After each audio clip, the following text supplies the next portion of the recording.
তাহলে বাবা, বয় মুরব্বীরা সব আছে, সবাইকে ডাকি চাও, কি আসলে কি কাহিনী একটু কও তো।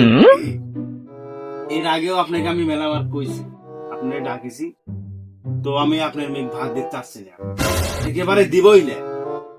এর আগেও আপনাকে মেলা ব্যাপার আমি টাকা রাখি করছি। এটা কোনো কথা? দেখো, সংসার জীবনে ছোটখাটো অনেক ঘটনাই ঘটে। এই সব ঘটনার জন্য তোমরা বিবাহ বিচ্ছেদ পর্যন্ত যাবে, এটা কিন্তু অকল্পনীয়।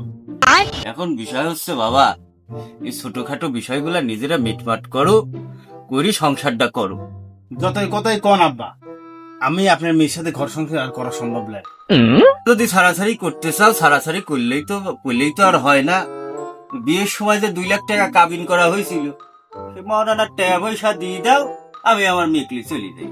আপনার মেয়ের সাথে 3 বছর যাবৎ ঘর সংসার করতেছি। আপনার মেয়ের পিছনে আমার 5 লাখ টাকা খরচ হয়ে গেছে। এই 5 লাখ টাকা কিনা দিবে আমার? আপনার মেয়ের পিছনে আমার 5 লাখ টাকা খরচ হয়েছে। তো 2 লাখ টাকা আপনি মহারণা বাদ দেন, আর 1 লাখ টাকা আপনি বিয়ের সময় যৌতুক দিয়েছিলেন আমাকে। এই মোটমাট 3 লাখ টাকা বাদ দেন, আর 2 লাখ টাকা আমাকে এখন দেন, আর আপনার মেয়ের সাথে করে আপনি গেছিলেন না। তাহলে এই 2 লাখ টাকা দিলে তোমার সাথে আমার দেনা পাওনা সব ক্লিয়ার হয়ে যাবে, তাই তো? হ্যাঁ, আমি এই 2 লাখ টাকা দিলে তুমি খুশি? খুশি, সব ক্লিয়ার হয়ে যাবে, একদম ক্লিয়ার। বুঝো বাবা? বুঝা শেষ। ঠিক আছে। এই রোহান, এই যে লেন ভাই, টাকা দাও তো। এই যে ধরো, এই ব্যাগের মধ্যে 2 লাখ টাকা আছে। তোমার সাথে আমার যা দেনা পাওনা আছিল, সব ক্লিয়ার। হ্যাঁ, তাহলে আর কোনো দেনা পাওনা নাই। না আর কোনো ঝামেলা নাই। এখন আপনার মেয়ে আপনি নিয়ে চলে যেতে পারেন। আর টাকা পয়সা তো বাবা তোমাকে আমি দিলাম, আর আমার যেরকম মেয়ে লিয়াইছিলে, আমার মেয়েকে তুমি ওরকম করে দিতে পারবে না, পারবে না। আবার তুমি এই যে 3 বছর ধরে আমার মেয়ের সাথে থাকিসাও বাবা, ঠিক আছে, কত নির্যাতন আমার মেয়ের উপর চালাইছাও, তা আমার এত দাবি দেওয়া নাই বাবা। তুমি জামাইয়াছিলে, যেহেতু ডিভোর্স হয়ে গেছে, তুমি ছাড়িয়ে দিচ্ছ আমার মেয়ে। হ্যাঁ, অতএব তুমি আর আমার জামাই নাই।